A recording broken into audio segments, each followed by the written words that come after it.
Hola, hola, buenas noches. ¿Cómo están? Vamos a continuar. Quizás no terminemos en este trimestre todas las doctrinas de la salvación que comenzamos, pero posiblemente el siguiente trimestre tengamos que continuar para completarlas.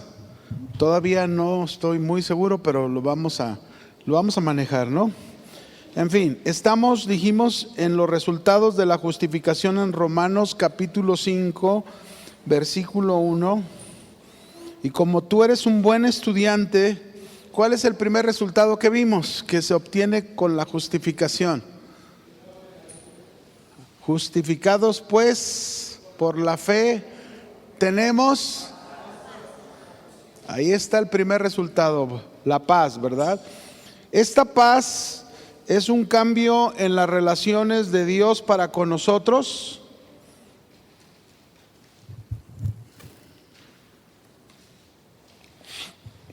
Y a consecuencia de eso mismo también es un cambio de nuestra relación para con Él. O sea, hay un cambio en las relaciones tanto de parte de Dios para nosotros como de nosotros hacia Dios. En otras palabras, Dios, por una parte, nos ha reconciliado con Él por medio de Jesucristo.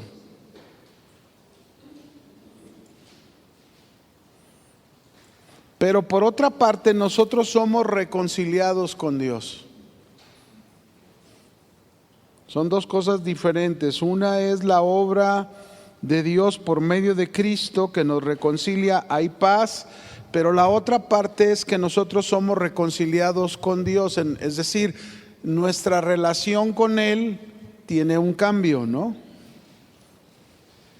Ahora, aquí encontramos otra doctrina fundamental que no la vamos a ver ahorita, pero sí va a ser lo que podamos seguir viendo a continuación, es que es la reconciliación. Precisamente la reconciliación es otra doctrina de la salvación que significa que pasamos de un lado a otro y de ser enemigos pasamos a ser amigos de Dios gracias a Jesucristo.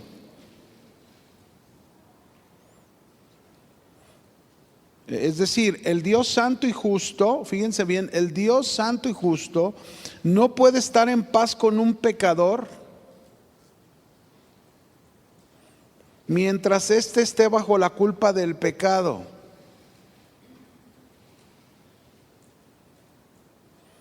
Pero al eliminar la culpa por medio de la justificación,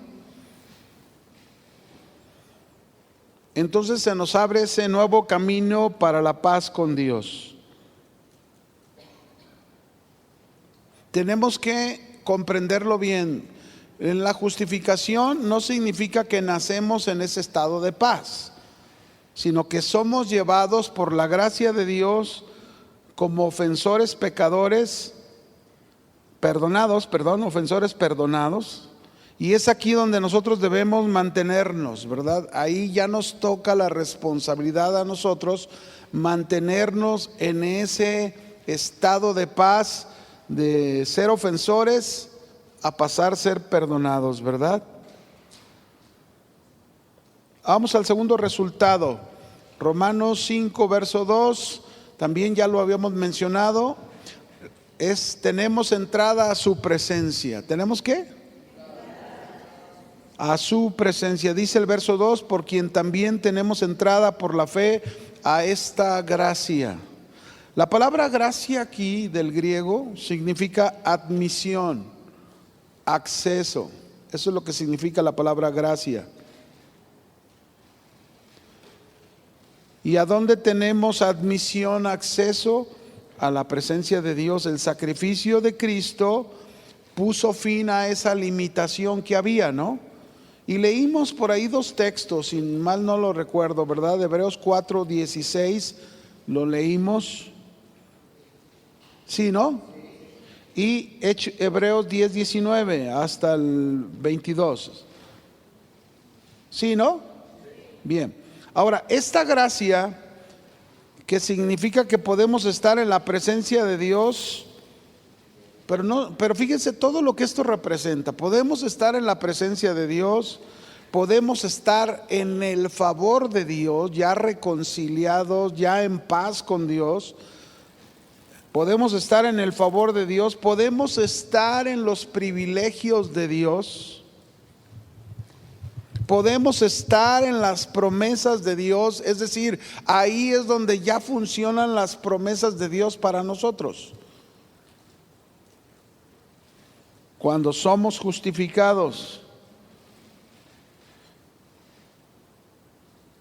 Ahora, ¿qué nos impide poder tener una abierta e íntima relación con el Creador? ¿Qué nos podría impedir? El pecado, el no ser justificados, ¿no? Ahora, también, si tú eres justificado, ¿cuánto disfrutas de este privilegio de ya no ser un enemigo de Dios, sino un amigo de Dios? Ahí tú medítalo, ¿no? ¿Cuánto disfrutas de este maravilloso privilegio de poder estar en la presencia de Dios, de poder tener una relación con Dios, comunión con Dios, y poder recibir todo lo que dijimos, ¿verdad? Todo el favor de Dios, los privilegios de Dios, las promesas de Dios. Bien, sigue diciendo el versículo 2, también tenemos entrada por la fe a esta gracia en la cual estamos firmes. ¿En la cual estamos cómo? Firmes. Ahora, esta gracia de entrar ante Dios, que habla de que estamos firmes, es hablar de algo que es inconmovible. Es decir, es estar en la presencia de Dios, es totalmente seguro, es incambiable, es invencible, es inconmovible. Si la Biblia dice que por la justificación entramos a esa gracia, así es. Por eso debemos estar como firmes. Es decir, podemos tropezar como justificados, cristianos, podemos caer en algún momento de nuestra vida, pero la gracia de Dios siempre nos levantará. Si hemos sido justificados verdaderamente por haber creído en Él. Fíjese lo que dice Proverbios 24:16. Proverbios 24:16. Porque 7 veces cae, ¿quién cae? El justo. Ahora, yo pregunto, ¿cuántos justos hay esta noche? Ahora sí contestaron bien. Qué bárbaros, porque hace 8 días como que estaban muy dudosos, ¿no? Parece que les quedó bien claro. 7 veces cae el justo, ¿y qué dice? Vuelve a levantarse, pero los impíos caerán. O sea, el impío no se va a levantar. Al contrario, ¿no? Entre más mal esté obrando en la maldad, pues más lo va a hacer. Un verdadero cristiano está firme entonces y seguro en el irreversible perdón de Dios, en su presencia, en su relación con Él, ¿verdad? Eso es muy importante. Fíjense cómo es esta seguridad que tenemos cuando somos justificados. Cuentan en una ocasión de una niña que estaba gravemente enferma y en un momento le pidió a la enfermera y le dijo que cuando muriese, le dijo la niña, por favor ponme la Biblia en mis manos. Y entonces la enfermera le dijo, ¿para qué quieres la Biblia en tus manos ya muerta? Y entonces la niña le contestó, porque en ella están todas las preciosas promesas de Cristo.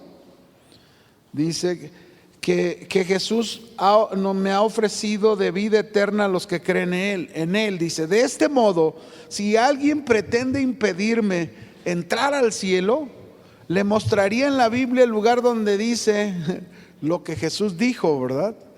Entonces ve a la niña con qué seguridad. Claro que no iba a ser así de esa manera, pero con qué seguridad ella en medio de su situación está muy firme. Así es como debemos de estar tú y yo, firmes, Amén. Muy bien. Segunda de Timoteo, capítulo 1, verso 12. Esta es la firmeza y la seguridad que debemos tener tú y yo.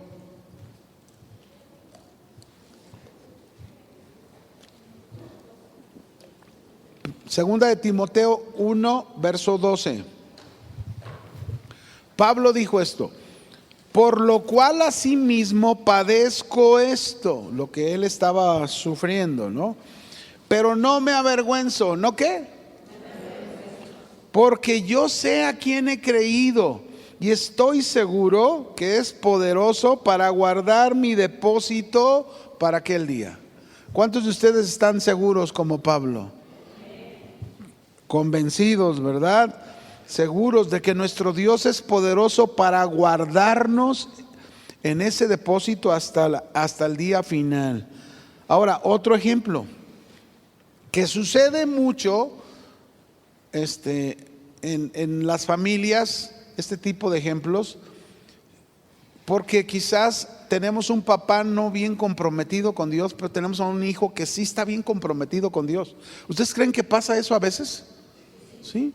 A veces sucede que el hijo está bien comprometido con Dios y el papá no está. Bueno, pues aquí cuentan de un joven que él precisamente se convirtió a Cristo, fue justificado por Cristo, tenía paz para con Dios, tenía ese libre acceso a la gracia, a la presencia de Dios.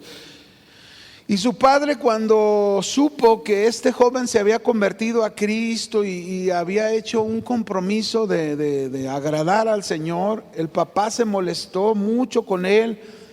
El joven era un comerciante y el papá le dijo: hijo, primero establece bien tu negocio y después puedes pensar en esas cosas religiosas. Y el hijo le contestó a su papá: papá, perdóname, pero Cristo me aconseja lo contrario de lo que tú me estás diciendo. Cristo me dice que busque primeramente el reino de Dios y su justicia, y que todas estas cosas me serán añadidas. Esa es la seguridad, la firmeza en la que tú y yo debemos encontrarnos. Amén. No importa que nos quiten la herencia. ¿Cuántos dicen amén? Decía una vez una hermana: ándale. Vamos al tercer resultado de la justificación. Ya hemos visto que el primero nos lleva a la paz con Dios, estamos en una relación distinta, y luego tenemos la libre entrada a la gracia, que es la presencia de Dios. Y el tercer resultado dice: y nos gloriamos en la esperanza de la gloria de Dios. Nos gloriamos en la esperanza de la gloria de Dios. Es decir, el tercer resultado, que llegamos a tener una esperanza segura. ¿Una esperanza qué? Segura. La palabra esperar aquí viene del griego, de una palabra griega, la palabra esperanza, que significa esperar algo con anhelo.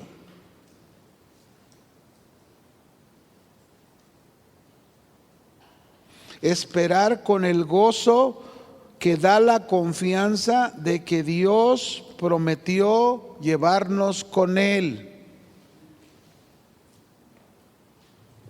¿Qué significa entonces cuando dicen nos gloriamos en la esperanza de la gloria de Dios? Quiere decir que esperamos con gran anhelo la venida del Señor. Porque ese momento es el momento de la gloria de Dios. Es decir, ¿cuándo vas a conocer la gloria de Dios en toda su magnitud? Cuando Cristo venga y te transforme, te glorifique. Es ahí donde dice la Escritura que estarás con Él cara a cara. ¿No te da gozo?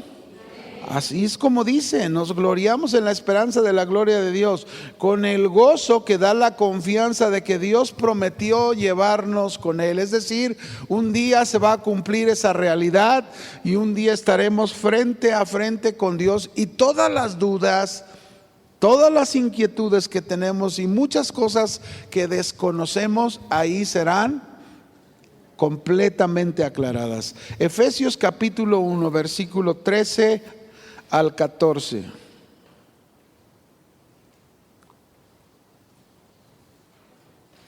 Efesios 1, 13 al 14.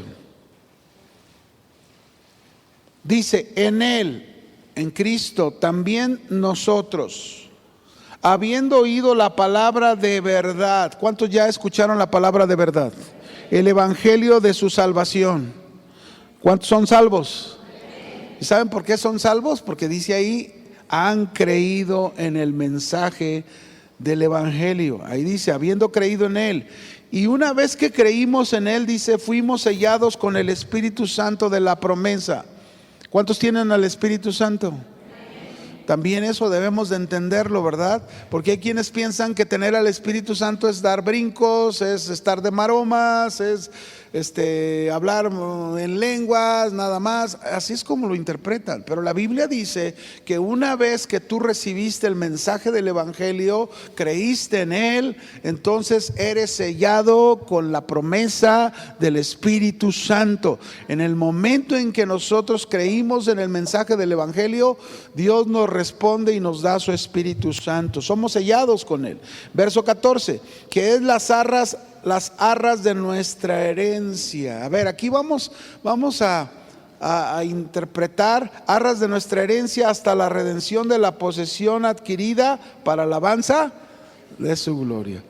¿Qué significa este último versículo? El Espíritu Santo, las arras de nuestra herencia. Cuando esta palabra arras, que es una palabra metafórica, comúnmente, ¿en dónde se usan las arras? ¿En dónde? En las bodas. A lo mejor hace alusión a las bodas del Cordero de Dios, ¿no? Pero, ¿qué significan las arras? Cuando alguien se casa, ¿qué representan las arras? Es el enganche, ¿verdad? Es el compromiso que el hombre hace con quien se está casando. Siempre, bueno, cuando a mí me toca aquí encargarme de las bodas, la gran mayoría, ¿verdad? Cuando alguien quiere que lo case otro pastor, claro, con toda libertad puede ser así, pero a mí me toca la gran mayoría de las bodas. Y siempre que estoy en una boda, a la hora de que el novio le digo, bueno, a ver, los padrinos, menciono los nombres de los padrinos que traen las arras, pasen, entréguense al novio. No es a la novia, ¿verdad? ¿A quién se le entrega las arras? ¿A quién? Al novio. Y entonces al novio le digo, ya que tiene las arras, le digo, mira, le explico, las arras representan el enganche de que tú a partir de hoy haces un compromiso que te vas a esforzar todos los días de tu vida para que nunca le falte nada a tu esposa. Entonces, ¿qué representan las arras?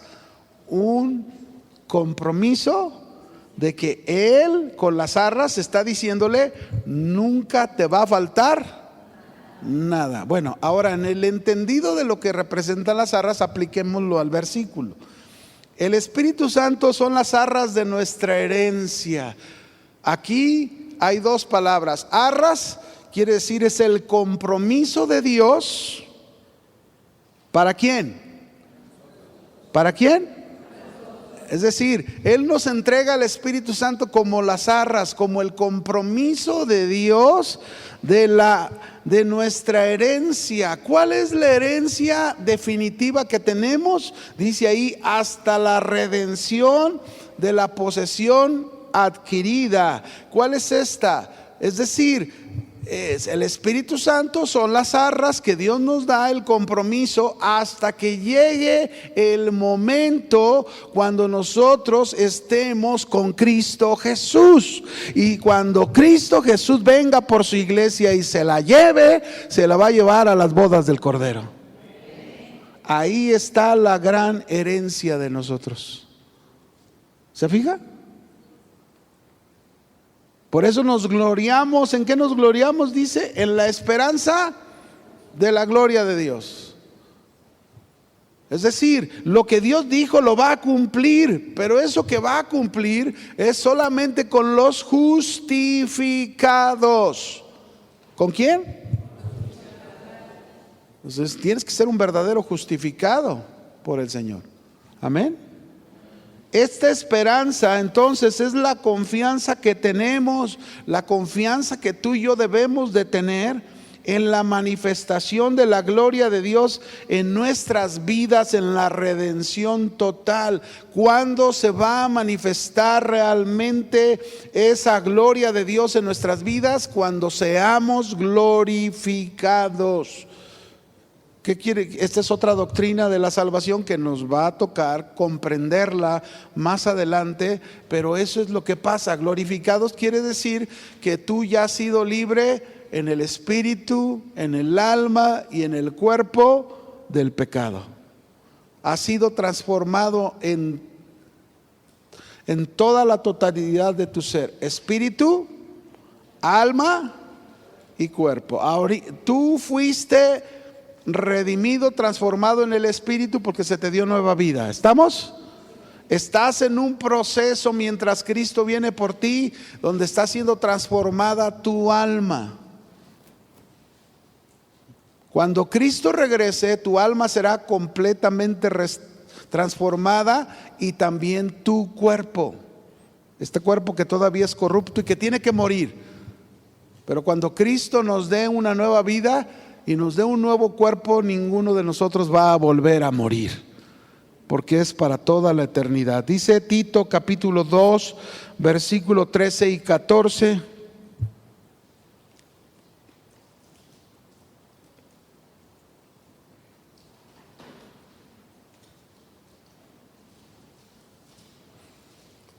¿Listos? Está dentro de lo que estamos hablando. Dice, aguardando. ¿Qué estamos aguardando?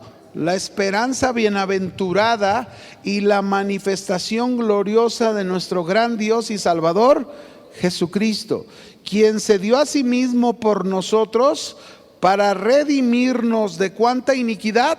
De toda, y purificar para sí un pueblo propio celoso de buenas obras. Wow, ¿qué clase de pueblo vamos a ser cuando esto suceda? Amén. Otro texto, Filipenses 3:21, por favor.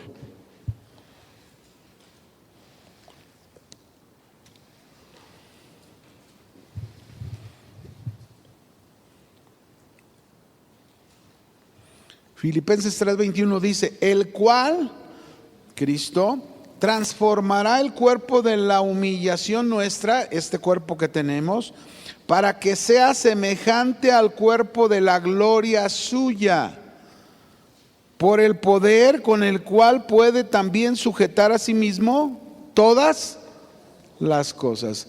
Si tú quieres saber qué clase de cuerpo vas a tener, qué clase de vida vas a tener, solamente ponte a analizar en la Biblia toda la vida de Jesús después de haber resucitado. Nada más analízalo. Después de que Jesús resucitó, y te darás cuenta cómo va a ser tu vida después cuando tú hayas sido completamente glorificado, como el cuerpo, como Él es. Así dice la Escritura. Colosenses 3:4. Capítulo 3, versículo 4. Mire todos los resultados que tenemos de la justificación. Cuando Cristo, vuestra vida, se manifieste, es decir, esto quiere decir cuando Él regrese, entonces nosotros también seremos manifestados con Él. ¿En qué? En gloria. Por eso nos gloriamos en la esperanza de la gloria de Dios. Amén. Ese es el resultado, el tercer resultado de la justificación. Pero no queda ahí, todavía se nos sigue hablando de más resultados. El cuarto resultado de la justificación, Romanos 5:3. Si nada más se gozan en la esperanza de la gloria de Dios, ahora miren lo que también debe traer la justificación como resultado a nuestra vida. Dice aquí, y no solo esto, sino que también nos gozamos o nos gloriamos. ¿En qué se glorian?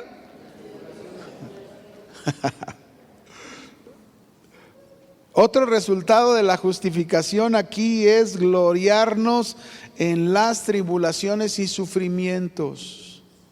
Gloriarnos en las tribulaciones y sufrimientos.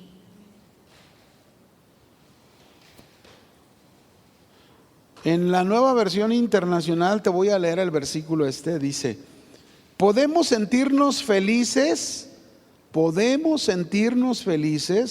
aun cuando tenemos sufrimientos, porque los sufrimientos nos enseñan a ser pacientes. Así dice la Nueva Versión Internacional, el verso 3 de Romanos 5. Ahora, vamos a ver qué significa aquí, sabiendo que la tribulación, ¿qué es la tribulación en la que nos debemos de gloriar también? No solo en la esperanza de la gloria de Dios. ¿Qué significa la tribulación? La palabra tribulación, de la palabra griega, significa presión. ¿Qué quiere decir? Que seremos presionados por este mundo. Cada vez más la presión es más fuerte para los cristianos, los justificados. Hay una presión familiar, hay una presión hacia los hijos, hay una presión al matrimonio. El mundo con sus ideas, sus filosofías causan una presión, pero también tribulación significa estrechez, aflicción, sufrimiento, angustia o persecución.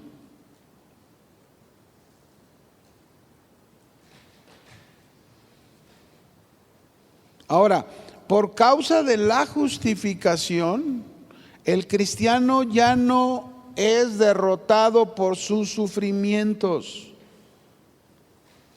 por su tribulación, ya no. El cristiano aprende a gloriarse en sus tribulaciones. ¿Por qué? Porque ahora las tribulaciones, todo lo que dijimos, la presión, la estrechez, la aflicción, la angustia, todas estas cosas, ahora los cristianos llegamos a tener propósito en ellas para nuestra vida.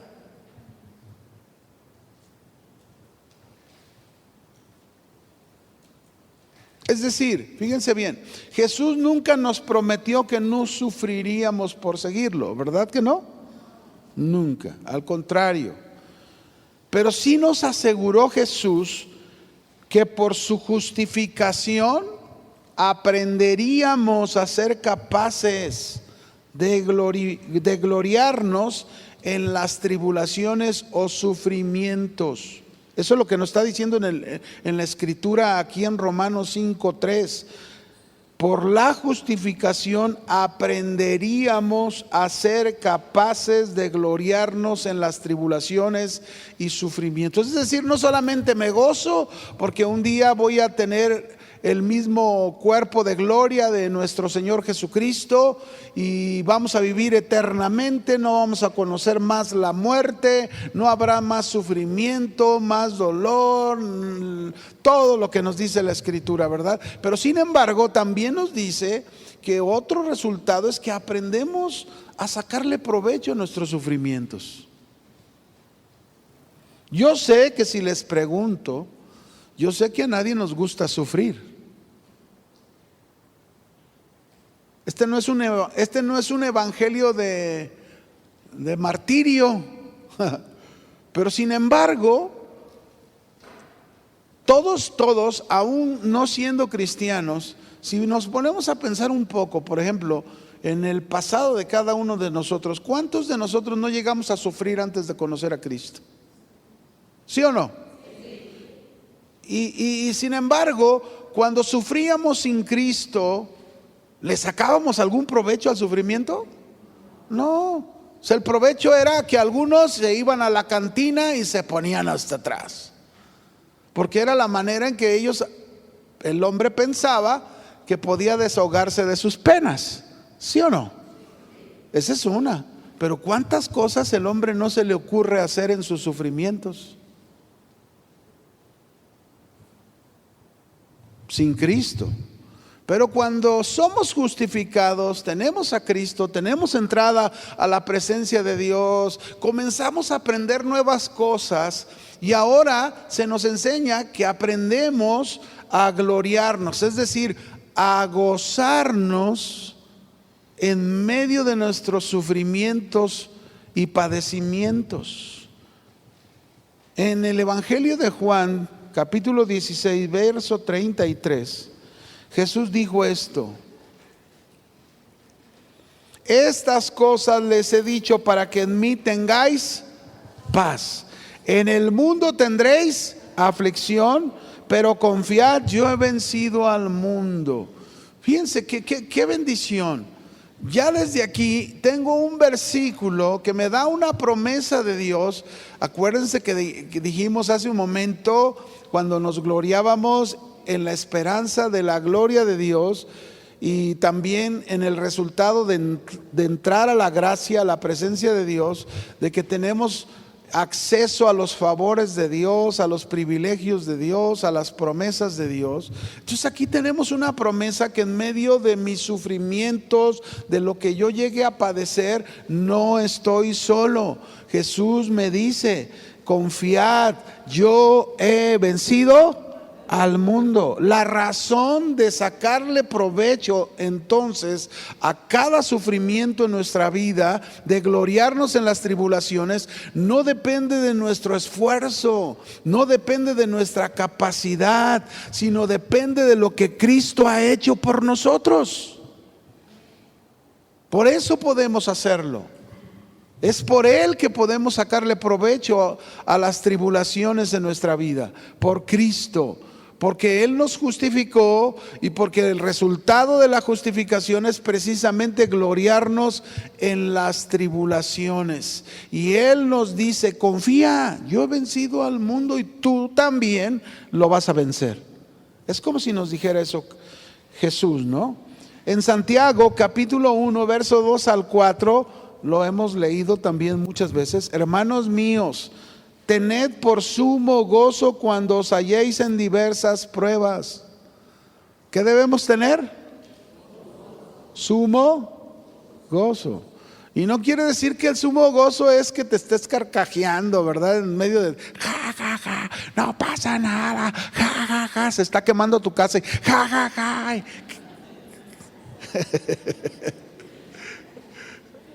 A mí me pasó una vez. Me pasó una vez que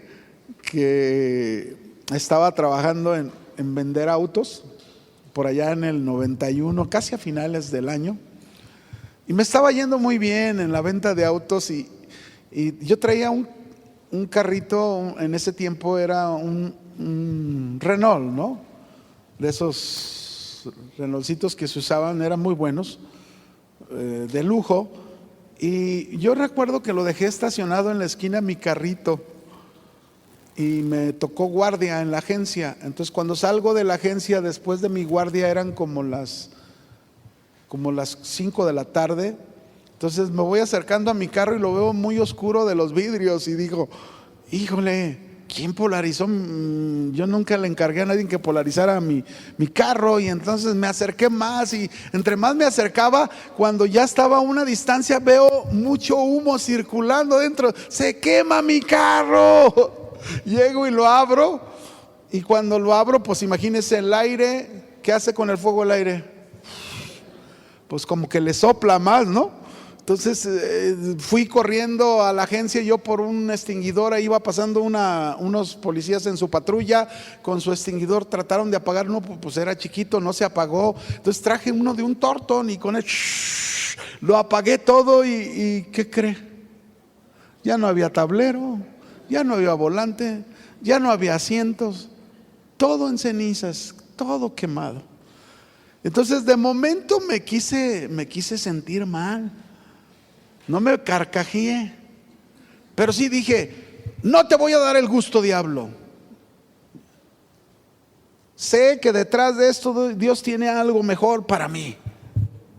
Y bueno, ya lo único que me quedó fue vender en chatarra mi carro. Me dieron 1,000 pesos por él en ese tiempo, ¿no? Y entonces pues ahora sí andar en camioncito y toda la cosa. Y quiero decirle una cosa, la mano de Dios. ¿Saben cuándo vendí más carros? Cuando andaba en camión. O sea, me bajaba en una avenida y me agarraba toda una avenida ofreciendo, y me salían un montón de clientes. Y bueno, el Señor me bendijo. Pasó un mes en que aquel sufrimiento de la pérdida de un carro, porque sí duele, ¿a poco no duele? Sí duele, pero dice: Señor, pues me glorío en las tribulaciones, con sumo gozo, ¿verdad? Como dice aquí, diversas pruebas, y entonces pasó un mes, y al mes me manda a llamar uno de los gerentes de la agencia, que era uno de los accionistas de la agencia, el señor Jorge Sagún.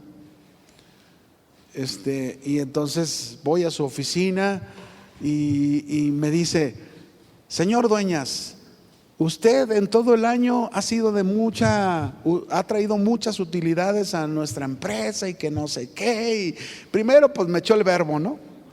Y entonces ya después que me dice: supimos que se le quemó su carro, así que queremos que se lleve este carro y usted nada más nos va a pagar el 40% de lo que vale. Y yo: ¿what? Por primera vez en mi vida yo me sentía pero estrenando un auto nuevo, sacado de agencia. Imagínese, ¿verdad? Dije: ahora sé por qué quisiste que mi carro se quemara, Señor. Gracias. Ahora sí vino el sumo gozo, ¿verdad? Así nos pasa, ¿a poco no? Primero estás así como, aprendes con la palabra, y ahí estás aprendiendo a gloriarte en tu tribulación, pero de momento, al principio, no te sientes muy contento, pero estás ahí luchando y dándole una respuesta a Dios. Pero después que Dios hace la obra y te trae un gran beneficio a tu vida, te agarras brincando. ¡Aleluya! ¿A poco no? ¿O nomás a mí me pasó? No, a todos nos pasa, hermanos. A todos nos pasa así. Así que demos gracias al Señor, porque todos estos resultados los llegamos a vivir en nuestra vida, ¿no creen?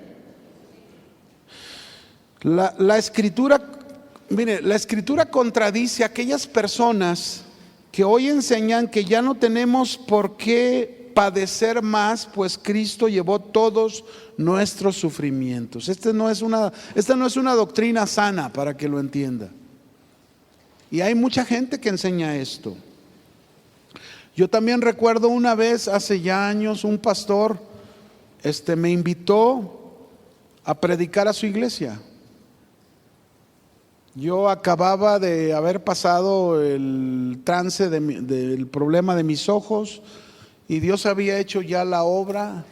Y entonces él me invita: oye, ve a predicar. Y fui a su iglesia a compartir. Y yo, orando a Dios, dije: ¿de qué les hablo, Señor? Y el Señor me movió a que yo les compartiera de mi sufrimiento, el sufrimiento que yo pasé de mis ojos, y cómo Dios tuvo un propósito detrás de todo eso, ¿no? Y compartí todo eso, compartí a la congregación. Sé que fue de bendición para mucha gente, pero el pastor, ya después que me fui, yo lo supe por una pareja que luego de ahí salió y llegó a ir a la iglesia donde yo estaba pastoreando, en Las Águilas, y me compartió eso, que después de que salí, el pastor se subió al púlpito y les dijo: eso que el pastor dijo no es verdad. ¿Saben por qué? Porque ellos no aceptan que Dios permite enfermedades con propósito. Ellos, yo no sé cómo le hacen cómo le harán para borrar tantas escrituras, ¿no?, que la Biblia habla. Por ejemplo, ¿cómo le harán para borrar el texto cuando Pablo en 2 de Corintios capítulo 12, verso 1 al 10, él está hablando de que Dios permitió un aguijón en su vida, ¿verdad?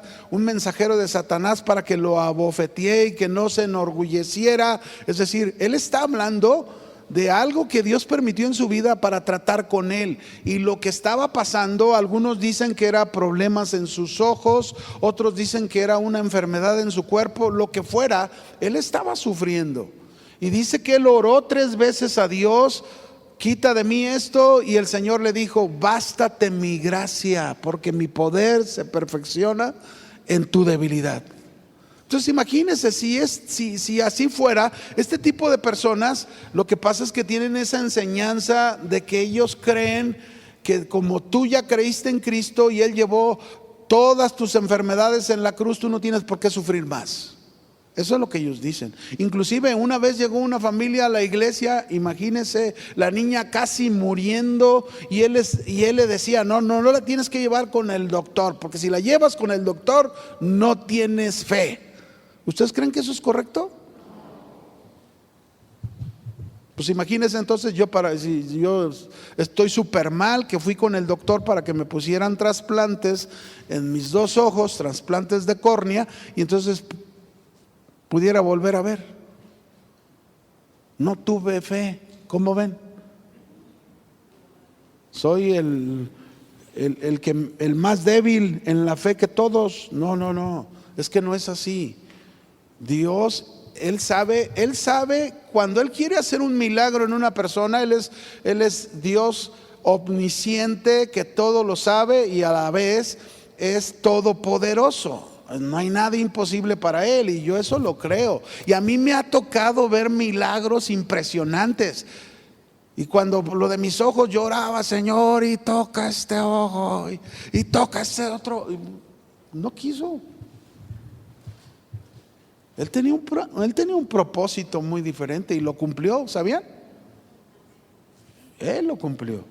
Entonces tenemos que tener cuidado en este punto, porque hay quienes puedes escuchar a alguien que diga: no, ahí está la escritura, está muy clara, ¿no? Hay muchos pasajes donde nos habla, por ejemplo, Primera de Pedro, no lo voy a leer, capítulo 1, versos 6 y 7, ahí habla de que la fe va a ser probada como el oro es probado en el fuego, ¿no? ¿Cómo se conoce que es un oro genuino? ¿Cómo se conoce que es un oro de calidad? En el fuego. ¿En dónde?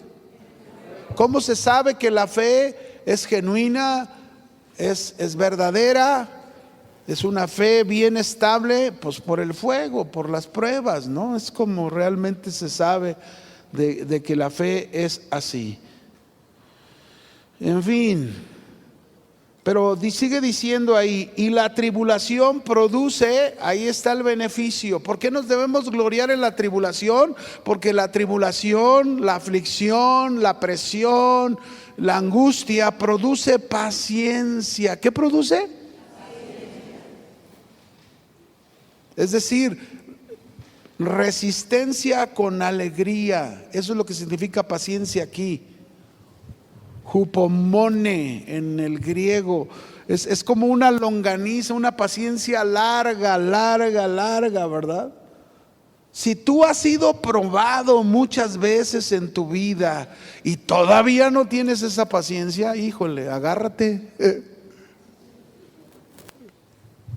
Porque las pruebas, las tribulaciones deben producir ¿qué? Paciencia. ¿Qué significa? Que si ya pasé, por ejemplo, yo pasé por lo de mis ojos y luego viene otra prueba más adelante, ¿cómo me debo de encontrar en la siguiente prueba?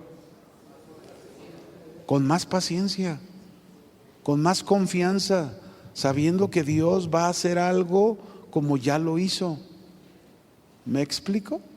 Como lo hizo con el carro, imagínense, no hombre, qué gozo, ¿no? Si les contara, mis hermanos, aquí me llevaría toda la noche contarles, por ejemplo, cómo me trasplanté cada uno de mis ojos. Era muy costoso. En el tiempo en que yo perdí mi vista,